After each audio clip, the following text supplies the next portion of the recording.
Subscribe to this YouTube channel by clicking the subscription button below. For future webinars and online short courses, please visit our website at australianwaterschool.com.au. Thank you for joining us today to discuss critical issue, water governance in challenging times, presented by the two professors, Susanna Nito and Jeff Campkin. My name's Trevor Pillar. I'm the National Partnerships Manager here at ICEFORM and Chair of the Australian Water School webinars. It's such a pleasure to welcome you and to look at that map of where you're all from across the globe. It's going to be a fantastic discussion, I can just tell. Right, straight into this. Susanna Neto is currently President of the Portuguese Water Resources Association. She's from the University of Lisbon, University of Western Australia. Thank you so much, Susanna. Jeff, how are you today?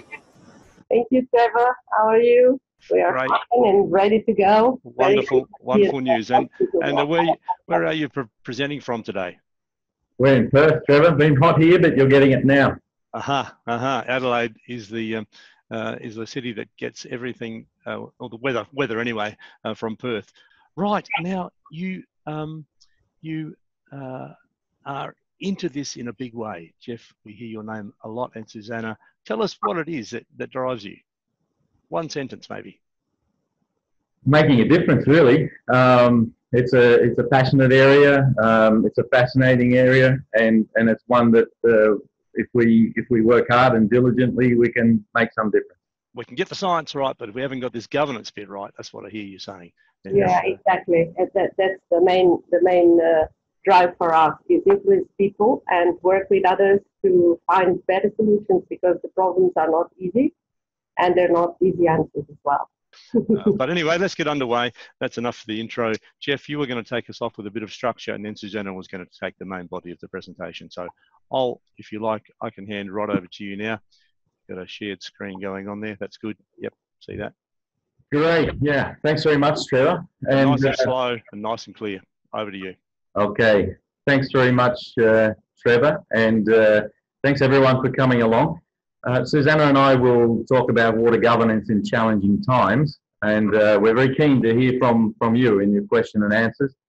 I'll firstly just run through the structure of what we will present and the hour, and then Susanna will kick us off with the presentation. So, right, got it now. So here's what we'll be touching on. It will be in 3 sections. And each section will be followed by a period for question and answers. The first section we'll talk about is water governance and evolving framework. And you can see the 3 dot points there are the main things we'll be discussing. We'll then stop for question and answers. Then I'll talk to you about why integrated water resource management is still important. And those are the sorts of things we'll be touching on. And then again, stop for question and answers. And lastly, in section 3, both of us will talk about major lessons at different levels and scales. And we'll give you a few water governance and integrated water resource management examples we've been involved in, some of the lessons learned. And we'll talk about some final notes for achieving good water governance at all scales. Then again, we'll stop for question and answers before finishing. So thanks very much for your participation. Susanna, over to you. Thank you, Jeff. Okay, let's go. We'll start talking about the definitions of water governance. Since 2000, 2002, and the Global Water Partnership defined water governance, and then we'll talk a little bit about the difference between governance and government, and what new challenges are needing better approaches. I will start with this quote, because it's always good to understand that water is something that connects everybody, and it flows across all the boundaries, linking diverse countries and settlements, communities. And the United Nations in 2000 defined water governance as the range of political, social, economical, and administrative systems put in place to regulate development and the management of the water, and also providing all the services necessary for society. Then Global Water Partnership in 2002 included also the ability to outline public policies and institutional frameworks.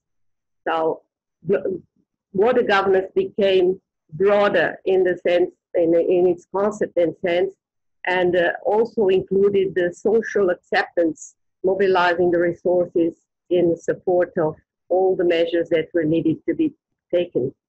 It means that the governments needed to involve all the sectors of society to achieve the aims of public policies.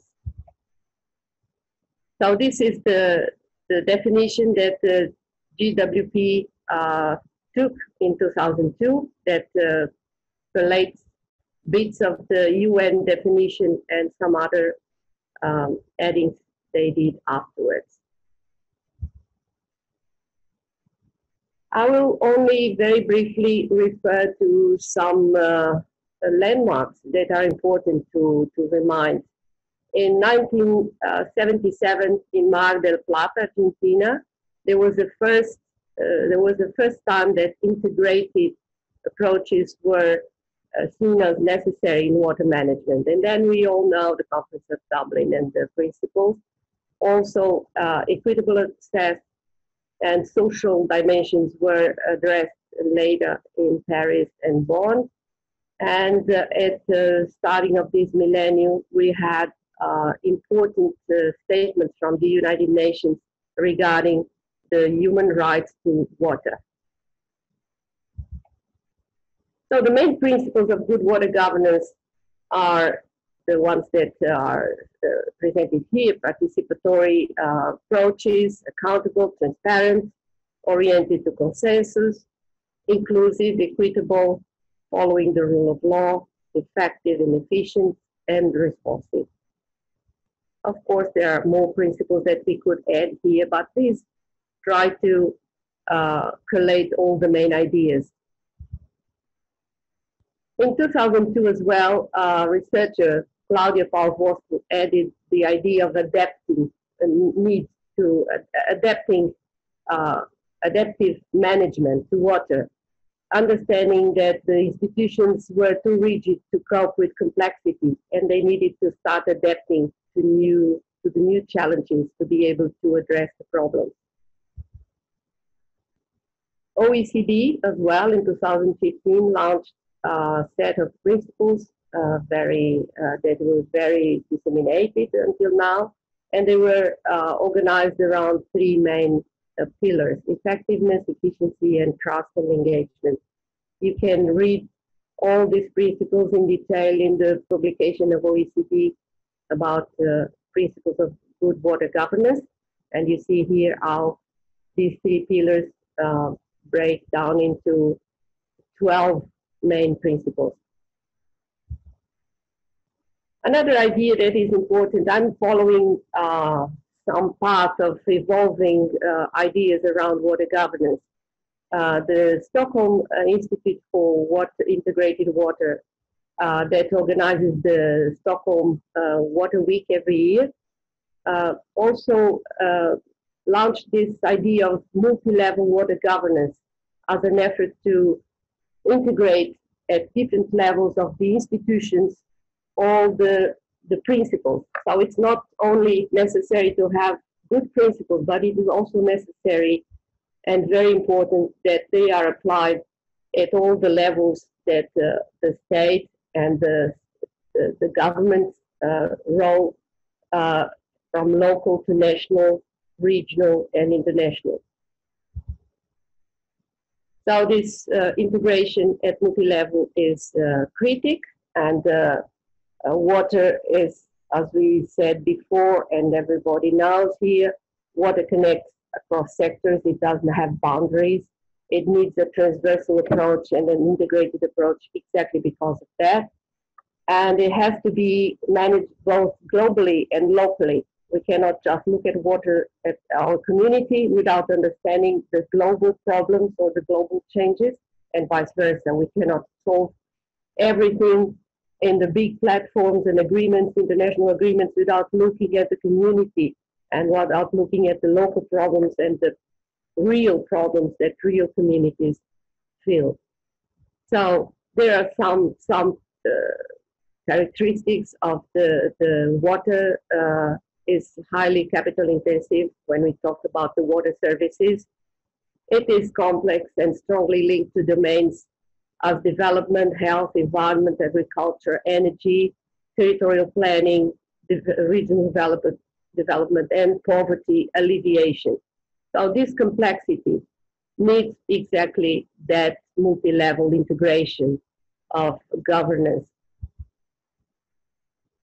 And so regarding this complexity and this need to integrate different levels, I will talk briefly about something that is also important, is the difference and the need of having good government as much as good governance. Governance implies this ability to generate, in terms of the government role, generate and implement appropriate public policies. And what happens is that you need to involve all the society. When you have the role of government very clearly defending the public interest and prioritizing needs, you have a discretionary power. You have to have in the government people that have to decide what is the priority in each moment and regulate all the different uses, implement pricing policies, and aiming at the universalization of water services. These are roles for the government. And the governance is involving all the society to support and to be contributing to the good achievement of these goals. The last part of this section 1, I will talk about some of the new challenges. We have a rapid population growth, and I will go quickly through this. You will have the slides available later. We know that the most serious problem is the lack of access to good water and sanitation to a big part of the world population still today, and the things are not getting brighter. So this is a very serious problem. We have a water scarcity projected in the world that is increasingly serious, affecting more populations in more communities. Climate change is not something to be taken without big concern.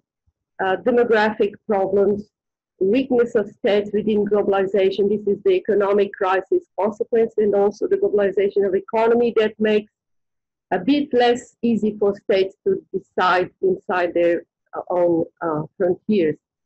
And transboundary issues. So we have a broader scale phenomena and impacts that we need to address. We all know these characteristics of problems of water: too much, too little, not good distribution, poor quality, and poor management. And we have impaired of these problems the lack of financial resources due to economic crisis in many regions of the world, lack of some clear principles for government and governance, and government with short cycles doesn't look too many times ahead in longer term policies. The need for more transparency and effective use of the public resources, and the need for organizational, better organization within the institutions.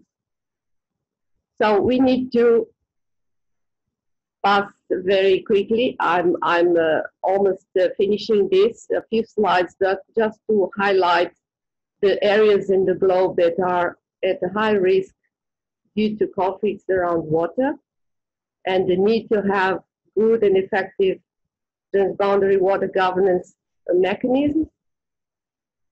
We have many river basins, and we have some key questions because there is a lack of monitoring of many of these international agreements, what is happening effectively on the ground. So in synthesis, we need institutional strengthening, agency policy integration, and policy change at government and governance levels. And I hope that I was clear about the difference and the cooperation between governments and all the society, but we will have time for some questions, and maybe if there are some ideas that need to be better clarified, let's go for that. No, that's fantastic. Thanks very much, Susanna. Maybe if you could bring both yourself and Jeff on screen at the same time, we can address at least one of the questions that's already come up on the Q&A panel. You might see that there, Susanna and Jeff. That's a big sweep of governance in a very short space of time. You've done well with charts and graphs. Charts and graphs say so much. Okay. Well, now Owen has got this two questions here that are fairly crucial. Do you want to address those now, do you think, Susanna and Jeff?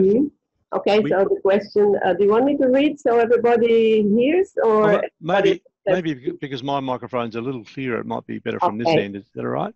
We all know and agree integrated water management is important. However, how to measure the environmental water value in the real world? What's the standard model to estimate social, environmental, and economic water value? And that's number one. And number two, you can see New South Wales Minister just refused the request from the federal government to release up to 450 gigs from the community to the environment. Any recommendations? So pick and choose here. Okay. Who goes first? Okay, I will try to answer the first question, which is very important and interesting. Meng, thank you for asking this. This is really a problem, and I can tell you that we will have one of the examples about the Water Framework Directive in Europe that tried and is still trying to integrate this measure of the environmental value and the social environmental cost in the price of water under the principle of cost recovery. And it's very complicated because we're talking about an intangible value. It's very difficult to put monetary value in this cost for the environment, and particularly when you have different operators in the system. If you have only one operator, if it's just the state or the government operating everything, it might be easier, but if you have other operators in the system, it's a bit more difficult. But there are ways, and we will talk a little bit about that regarding the Water Framework Directive, and we'll be very happy to send further information on some of the attempts to deal with this, which is quite an important matter. Thank you for raising this. Any thoughts yourself, Jeff? Answer the second question. Yeah. Which is, you might have some comments. I can imagine. You might have comments on either question, Jeff. Up to you. Yeah, look, I'll jump straight to the second one, Trevor. The management of Murray-Darling Basin is incredibly complex. It's almost as complex as managing a multinational transboundary water resource. There's so many differences, and it goes right back to the beginnings of Australia and the Australian Constitution, which allocated management responsibility for water and land resources to the states. Australia then embarked on a numerous, as a famous science communicator, Peter Cullen said, 7 different experiments in water management. And that's the big problem we have, that there is trying to realign different experiments in water management in each of the states and territories and create one system for managing the basin. So we have a plan now. It's not perfect. There needs to be a lot more work done on the science and on the community engagement. But my recommendation would be to stick with the plan. It's hard-earned to get to this point where there is some areas of agreement, and now just keep working on the areas of disagreement under the Murray-Darling Basin Plan. Yeah, fair answer. Thanks for that, both. And the next question from Ingrid, what about Indigenous people and water rights and water governance? Any thoughts on that? Ingrid, thank you for your question. Of course, the Indigenous people and water rights are a priority in any good water governance framework. You cannot manage and integrate socially, economically, environmentally, all the aspects of water governance if you don't include all the communities and all the different views. And nowadays we even talk a lot about the transdisciplinarity. We cannot just afford to be doing technical work about water. Water is a social issue. It's not only a technical issue, it's a social issue, and that demands the inclusion of different communities, different views, different kinds of knowledge. And that is not easy, it's not achieved yet, but that's something that we all want to fight for. That's great. Yep, that's great. Thanks, Ingrid, for that question. Julie Martinson's asked, do international governance management models include groundwater as well as surface water? Well, the short answer is yes. The good ones do. And the point is that you can't really have an integrated system of water management if you're not managing groundwater and surface water conjunctively. They are one part, they are both parts of the water cycle, and that's what we're trying to deal with. And there are some international agreements on groundwater, big groundwater systems used. We didn't show any map of that. Of course, we couldn't show all the maps, but there are some agreements. And with the surface waters, the problem is the same. Who monitors these agreements on the ground? It has to be the states being responsible to make it happen. There was a question about the colors of the rivers in Australia. Yeah, it's just because they were not considered, maybe because in this study it was not considered international issue, but also in case there was no information from the country. It can be one of the two. Right. Yeah. Thanks, Sogol. That was a good question. Yeah, we got that. I did see that there. Should we keep going with the questions, or do you want to press on to the next part of the your call here, Jeff, Susanna? Yeah, maybe we can just refer briefly. For example, groundwater applying with land use factor. This is very important. This is a good question, Mohammed. Is that the first question Adnan's got there? In terms of groundwater, what are the aspects that apply to IWRM with land use factors? Yes, it's very important because in most countries like Australia and some countries in Europe, but not everywhere, the land appropriation of groundwater is associated with the land property. And that creates some problems of not only monitoring the uses, but also in terms of knowing exactly what are the impacts of overuse of groundwater, because it's invisible in a way. Nobody knows what's going on. So this is a very important aspect. Last one there by Wei Jian. Can you comment about the situation in Malaysia? We don't really have an immediate water scarcity issue, but would like to hear about the current and near future developments too. Thanks. Yeah, thanks for that question. Look, I can't really comment about the detail of the situation in Malaysia, but more a general comment. Susanna and I are both involved in a program called the Malaysia UNESCO Cooperation Program, in which Malaysia is taking the lead in developing approaches to sustainable development in Asia, the Pacific, and Africa. And as part of that, Malaysia has done a lot of leadership in the area of eco-hydrology and integrated water resource management, and some really, really interesting work. So, Wijian, I recommend you look up that program and have a look specifically at the water activities under that program. That's great. I reckon we should press on with the rest of the presentation. What do you think, Susanna, Jeff? Yes, we think so. And the last question is also a bit responded with the transdisciplinary needs for new knowledge. Got it. Yep, for sure. All right. Well, back to you. Okay. So, Jeff, you will present now the second part of the section. Over to Jeff. Yes. Yeah. You have the floor. Thank you. Yep, no, that works well. Okay, so here's what we're going to talk about now. The principles of integrated water management and links to water governance. Integrated water management in practice, some of the benefits and some of the challenges. And integrated water management as an adaptive learning process within water governance. And I just want to start on the issue of integrated water resource management or integrated water management. And we will use these terms interchangeably in this presentation. But really what we're trying to do is emphasize, or rather de-emphasize, the focus on resource, because the definition of a water resource is that it's water that's available for human use.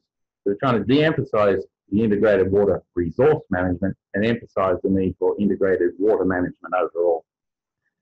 So let's get into it. So one definition of integrated water resource management, the one that's probably used more than any other, is that from the Global Water Partnership in 2002, which you see there.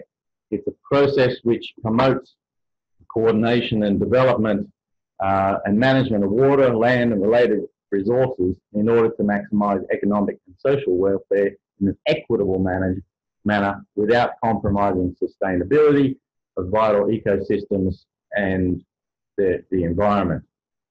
So let's dig a little bit deeper now.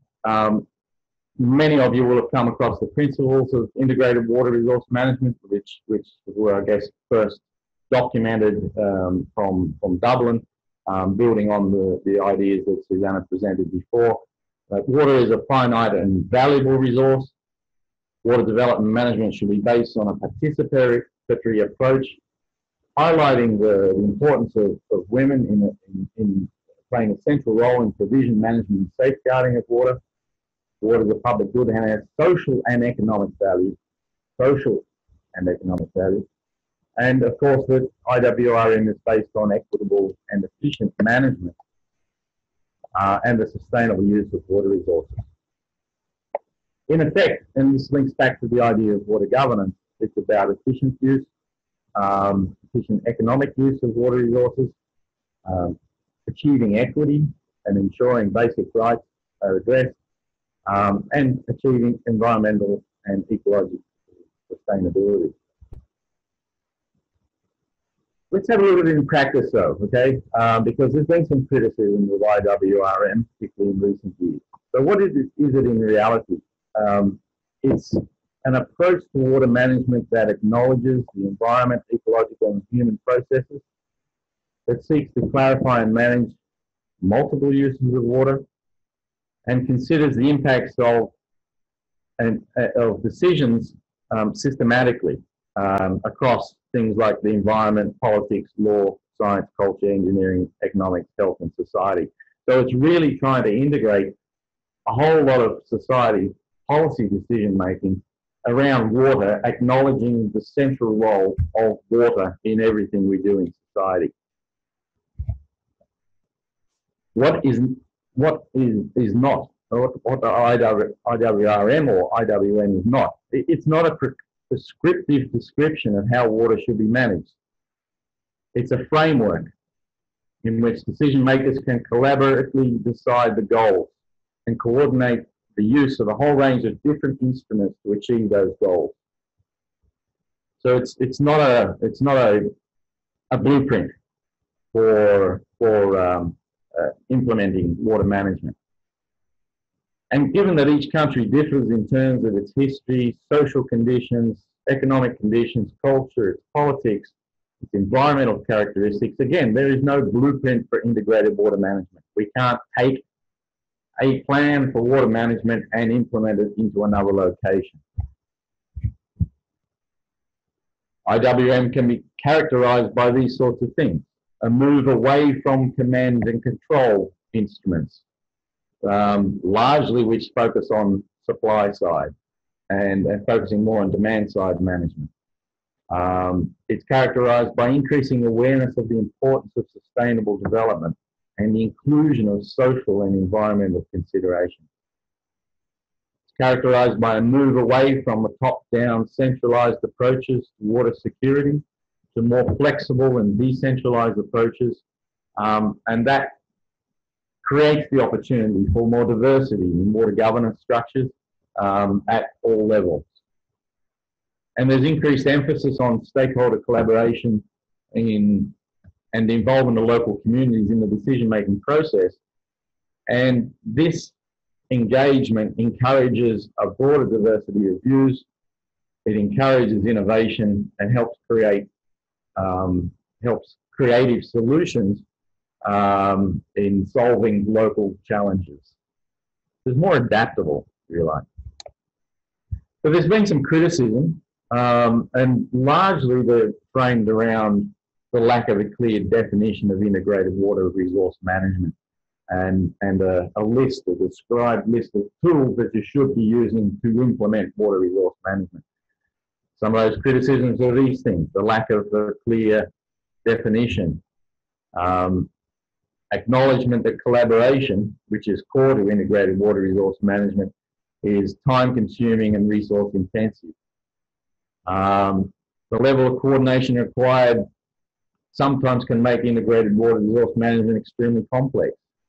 And the inherent flexibility in implementation makes it difficult to evaluate the performance.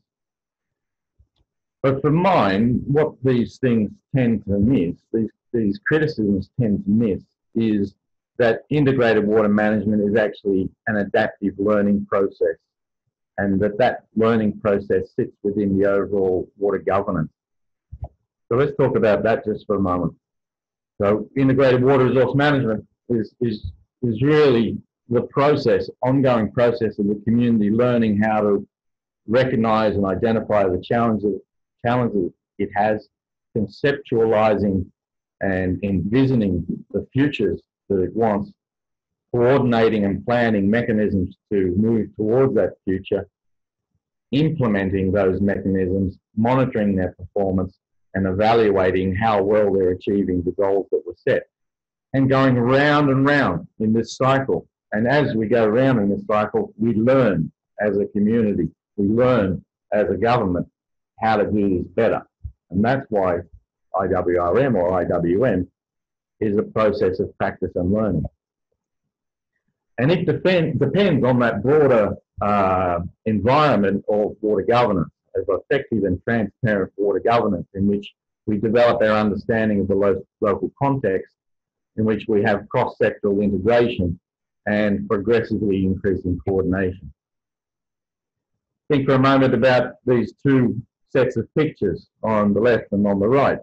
If you stop and think, and we won't do it now, we don't have the time, but if we stop and think about the social, environmental, cultural, economic context, we can then start thinking about what sort of integrated water resource management approaches may fit within that context. And the key message from all of these is that we can't see them as watersheds that are meant to be just technically understood in terms of the hydrology, in terms of the land shape, and other biophysical factors. We have to see them as social ecological systems. People are actively engaged in these landscapes. Until people are there, the waters and the groundwater systems, the rivers, do very well by themselves. So it's a social process. We need to have cross-sectoral integration in integrated water resource management that ensures that the enabling environment, the institutional roles, and the management instruments are all being managed in an interconnected way, and that we're looking at issues of water for people, water for food, water for nature, water for industry, and water for all other uses at the same time and in a collective way. And then the issue of policy coordination. We'll come back to this in some of our presentations later. Water development and management needs to take into account the various uses of water and the range of people's needs. That's an aspect of good policy coordination. Also, the stakeholders are given a voice in water planning and management, with particular attention to securing the involvement of women and the poor, again reflecting the IWRM principle. Policies and priorities should consider water resource implications, including the two-way relationship between macroeconomics and water development, management and use. Water-related decisions made at local and basin levels are consistent with and do not conflict with broader national objectives. We need that policy integration at the national and the international scale. And water planning and strategies need to be incorporated into broader social, economic and environmental goals. These are the aspects of good policy coordination. So IWRM in practice is integrated, it's coordinated, and it's context dependent. You have policies that need to link between the local level and the basin level, between the basin level and the national level, and at the same time, policies for water need to be cognizant of the needs of things like fisheries and energy and agriculture, finance, industry, tourism and environment. And people engaged in water need to be able to influence the policies in these areas and accept the influence of the policies from those other areas as well. That's how we can generate the integration. So in finishing then, I want to make a connection between IWRM and sustainability. And this quote is a favorite sustainability is better seen as a measure of the relationship between the community as learners and their environment rather than an externally designed goal to be achieved. And this applies to integrated water resource management, which is clearly an adaptive learning process and is aimed at contributing towards sustainability. And just to finish on the Sustainable Development Goals, we all know about SDG 6, which focuses on clean water and sanitation, but water is integral to almost, if not all, of the 17 Sustainable Development Goals. And IWRM, within a good governance context, has an important role to play in the achievement of these SDGs. Thank you, Trevor, and maybe we can take some more questions now. Yeah. Yep. No, that's good. Hit that Q&A button just there, and you'll see that that's a terrific summary. I love that biophysical versus social ecological. We can do all the science and the hydrological and the hydraulics, but we haven't taken into account the other side of the equation. We haven't dealt with water properly. That's a very, very, very core issue there. So Ingrid has said, in the Murray-Darling Basin, we've tried to move to more centralised decision-making to rise above state bickering. So did we go the wrong way? Just for all those who are not in Australia, the Murray-Darling Basin takes, what is it, 1/7, Susanna, Jeff, of Australia's land mass? Very big size. Something like that. Yep. You want to say something about this? Yeah, great. Yeah, nice question, Ingrid. So yeah, in a way, we have moved to a more centralised decision making. That is by the creation of the National Water Act, which makes clearer the responsibilities of the federal government and states. I don't think we went the wrong way. I think we just started it about 100 years too late. And we're now, still in the teething problem stage of really implementing a national approach to water management. And I think this links with the previous question that we couldn't answer because it was running a bit out of time from one of our participants about what a governance needs for different specialization or different knowledge. It's really a question of integrating different things, and like in the Murray-Darling Basin, you have the problem internally, but it's like a transboundary issue, and you have that problem in many regions of the world, and really nobody can have a global monitoring system. You cannot. You have very successful cases in Europe, like the Danube River, that never had any conflict. All the countries are running one old river in a very peaceful and successful way. But then we have the cases between Portugal and Spain that are a bit more tense, and you have very critical situations in the Nile River or in the Jordan River and in Indus River. And of course, the Murray-Darling Basin is a bit of interstate problem. And as you were saying, this governance can also include, and that's why it was interesting to have these conclusions around integrated water management. Why is it still important to have a good governance system? We need to have this integration from all scales and all levels until we have a global framework that works better. Yeah. And this includes states, includes stakeholders, includes all the communities. And of course, it's complex, but it's the way to, conceptually, is the right way to observe the problem.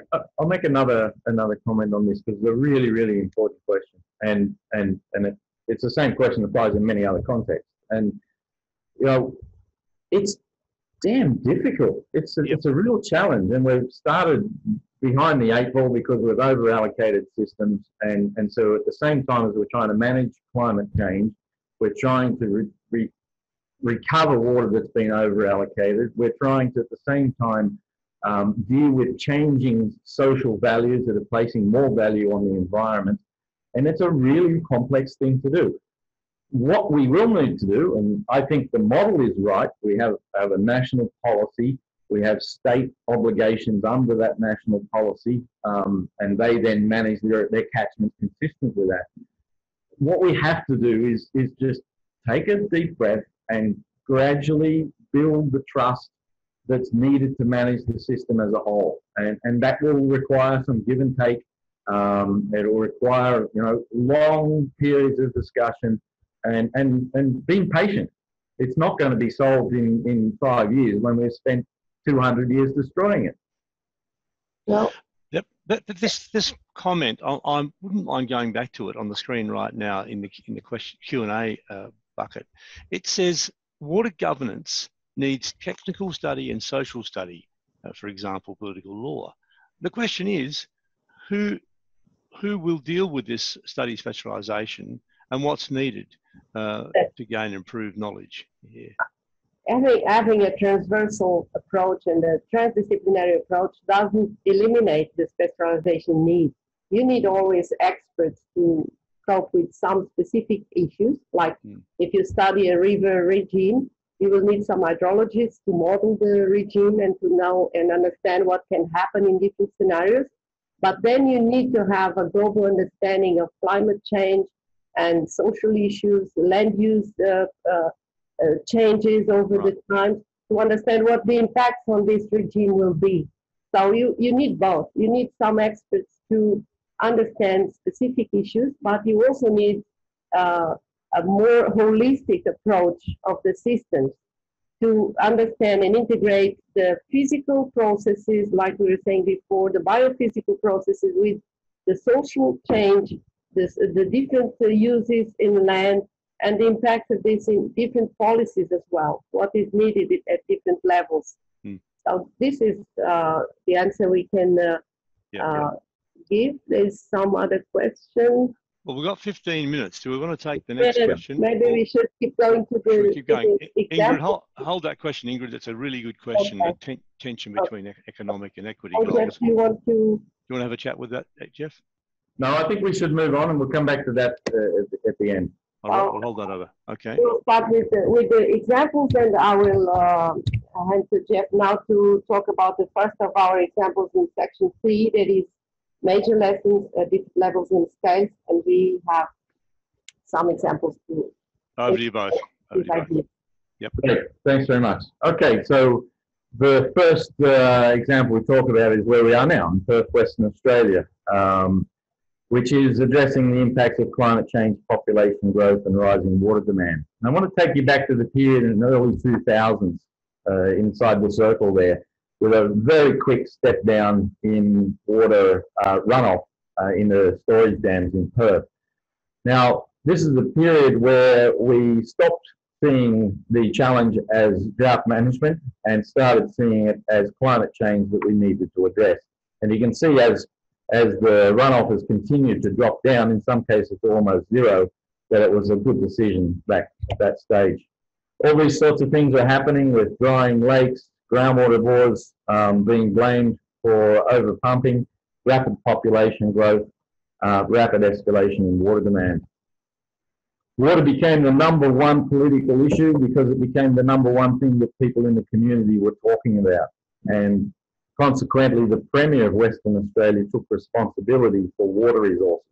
He was getting advice from various agencies about water issues that were sometimes opposing advice, because the advice was matching the obligations of each of those individual organisations. So he took responsibility, established a structure of governance, which included himself as the Minister for Water Resources, a ministerial water group, and other mechanisms to achieve what he set out to achieve, which was to get Western Australia on top of its water management. The area you see here from 2002, the Premier's Water Symposium, through to 2006, 2007 was a major period of water reform in Western Australia that happened because the leadership came from the top, and because he was able to get the various agencies together and the various CEOs together and generate a collective sense of responsibility and goals for delivering water reform in Western Australia. It was critical, and the Premier's Water Symposium, which gathered people from the community, experts in water and people selected randomly from the electoral roll to discuss water management in the Houses of Parliament for 5 days, was a remarkable start to that process. Some of the key lessons from this Western Australian experience was that the impacts of declining rainfall and increasing population can change resource status very quickly. We went from a situation thinking we had significant water resources available in the areas around Perth to a reassessment and also escalation in demand that meant that suddenly many of our resources were either fully allocated or over-allocated. And that changed the mindset of people in the community and in managing water resources. The experience showed that the former lack of a clear strategic framework, including an agreed set of principles for where we were going, was hindering the state's progress in reform. We were getting bogged down in operational functions and not spending our time looking at the strategic issues. And the reason for that, or not spending sufficient time looking at strategic issues, and the reason for that was the lack of separation of operational versus strategic roles. Partnerships between policymakers, stakeholders and researchers and industry became crucial to addressing this, and we found very clearly that champions of all types across society were important to this progress that was made, but the most important was to have the strong political champion, which was Dr. Jeff Gallop, and that was the key to progressing water reform in Western Australia. Thanks, Susanna. Over to you for our look at European Water Framework Directive. Thank you, Jeff. Okay, so we will now look at what was the big change of paradigm in Europe in the year 2000. This new framework directive was prepared between 94, 95, the first communications of the Commission, and it was approved in 2000. And it really meant an integration, effective integration of different dimensions that were never been considered before in the water regulation, economic, social, and ecological dimensions. So the main objective of the Water Framework Directive that applies to all states, all member states in Europe, so it's an international framework, is to achieve a good ecological status in all water bodies. This is a scheme of the evolving policy and regulation and normative instruments in the water policy since the 70s.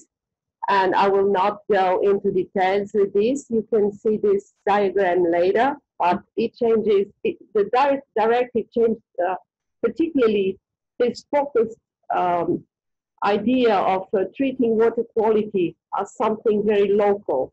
So the pollution became being understood as in a different way along the 80s and the 90s. It was not a local problem. It was a more broad problem and it could have cumulative effects. And besides that, the environmental aspects of water quality were also being considered. But the directive gave space to also the economic and the social aspects. So the inclusion and participation of the communities is a very important aspect, and also the recovery of costs. And we were talking before about the idea of including economic and social costs in the final price. And this was exactly one of the aims of this directive, and all the member states are obligated or guided to do so. So this means that all the states have to collaborate. If you have international rivers and groundwater systems, you have to collaborate and do your plans in collaboration with your neighbor country. And instead of just using the units of river basins, you use the units of hydrological regions that include surface and groundwater. So the main change of paradigm is this one that I just said, is expanding the scope of water protection to all waters, having a a main goal of good ecological status in all water bodies, surface, groundwater, coastal, interior waters, all waters, and having these hydrological regions implemented management in all countries. So this combined approach also is important. You have not only the emission limit values, but you have to comply with the receiving water bodies at the same time. So you have this change in the way that regulation was applied until 2000, and it was really a big change in the European way of managing water. Having also the citizens involved and streamlining the legislation that was existing previously. This is just a diagram to show how the involvement of the citizens is not only informing the citizens what is going on, is consulting them and involving them also in the diagnostic and the measures that are to be implemented. So key lessons from the Water Framework Directive. We have now concerted policies among member states. This imposition of sharing waters, sharing the plans that deal with the shared waters is a very important step towards a different way of planning around the river basins and the groundwater systems. A joint participatory process. You need to comply with this directive in ways of having the population and the communities more involved, and also matching the international United Nations conventions. Both New York and Helsinki conventions are in some way included. The spirit of those conventions is included in the Water Framework Directive, and it also contributes to its achievement. So these are the main lessons from the Water Framework Directive. I will pass again to Jeff to the last example. We are running a bit out of time, but we hope that we have time for the last. Yeah, what I'll do is, because we're running out of time, I will bypass this example, just mention briefly what it is. It's in the Motueka catchment in North Island of New Zealand. And it's a fantastic example of science leadership in integrated water resource management. A really excellent example of the community coming together to deal with a problem, which was the pollution in the upper catchment from cows crossing creeks, meaning the community could no longer swim in the creek. That was a lost serious social value, and downstream impacts on aquaculture. And this 11-year research program that connected strongly with the local community really addressed that in a very positive way. So if you get a chance, have a look at the Motueka catchment in New Zealand. So with that, and these are the lessons they learned about collaborative success and about that process over the 11 years. So with that, I'll hand back to Susanna, just a quick summary.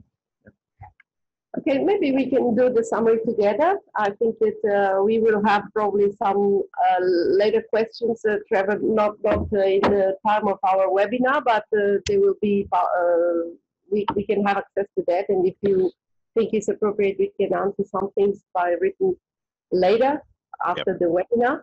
That makes sense. Okay, we would like to finalize with some conclusive ideas about how is achieving good water governance at all scales possible, and what has to be, what are the conditions. And we go through this, we went through some of the principles, international platforms, and the main goals of the Sustainable Development Goals. We have, so if we start at the global level, we have at national level a need for policy integration, not only vertical, bottom up and top down, but also horizontal among different mechanisms, different instruments of planning. Then we have a need for institutional strengthening. The problems are very complex and the agencies are usually very rigid.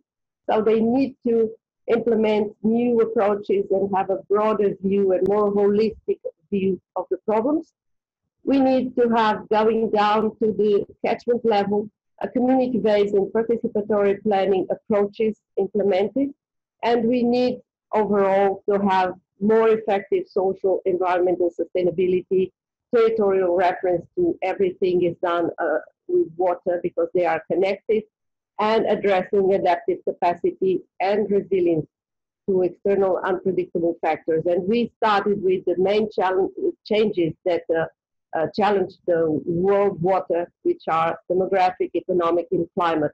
And that demands some need for more resilience and more adaptive capacity from the communities. Yes, and what we tried to show was a couple of examples of that. If we had a whole day or a whole week, we could present some more of ours and hear some more from the participants of their examples, Trevor, and that would be very interesting. No, that's absolutely right. It's a great conclusion. And one of the questions in the survey coming up in a minute is whether attendees here today would like to, and colleagues would like to proceed further and do a longer webinar or a short course. We'll get some results of that, and I'll send that to you both. As Great. I will also send all these questions to you, and then you can take Thank them you. on for Yeah, great. But before we do finish, why don't we just finish off with this one question? Sorry, your references. Yeah, no, just to mention, there's some of the references used in the presentation. That's and good. Some contact details. That's fantastic. Well, look, we can take this question from Ingrid, and maybe that will make that the last question. Ingrid says, is there a tension between economic goals and equity goals? What is the role of water rights and water markets? Well, do you want to say something? Yep. And I want to say something too. All right. Please go ahead. Okay. Yeah, there is a tension between economic goals and equity goals. I don't think there's any doubt about that. And I think there's some tension in the second part as well, the role of water rights and water markets in what you actually achieve. You know, Australia and other countries, Chile, for example, have gone a fair way down the use of market mechanisms for water. I think that there are demonstrated significant benefits from that, and there are some disbenefits that we've learned to understand as a result of water markets being put in place. My personal view is they are not the panacea. They are just one tool in the toolbox of integrated water management. Yeah, I would like to add, only agreeing completely with what you were saying, that it all depends on the role of government and the regulation. You can do anything, but you need a good regulation of the system. And that's exactly one of the points that you were raising before. The government has some responsibility to defend the public interest. And so it needs to be a very good regulation set in place. Otherwise, everything will probably not go so well. Well, that's maybe a very good note to draw this to a close. It's been a fantastic discussion, and thank you everyone for your questions. Thank you. I see Michael and Sogol and Adnan, there's some other points there, but I'll let Susanna and Jeff continue with that discussion as we Thank you all for the participation too. No, it's a great thing. There'll be a feedback short survey as soon as you close the window. We're going to email you the recording, as I said, and look, I won't go through each one of those, but every month you can see we've got free webinars and online courses happening here from the Australian Water School here at ISWARM, and we encourage you to go to the website and check whether you might want to join those webinars and free short courses. It's been a fantastic discussion. I want to say thanks, first of all, to Susanna and Jeff for your incredible input into this hour together. Thanks so much. We really appreciate it. Any last definite comments you want to make? Here it is. All good? No, it was a very good experience. You were a fantastic moderator, Trevor, and we had very good questions. It was really very good. Thank you to everyone who participated, and we'll look forward to answering any more questions. My sentiments exactly, Susanna and Jeff. Thanks very much for joining us. Thanks everybody for joining us today. And so we'll say goodbye for now. Please join us for the next webinar. You'll see it on the Australian Water School website. Bye for now. Bye. Bye. Thank you. Bye. Subscribe to this YouTube channel by clicking the subscription button. For future webinars and online short courses, please visit our website at australianwaterschool.com.au.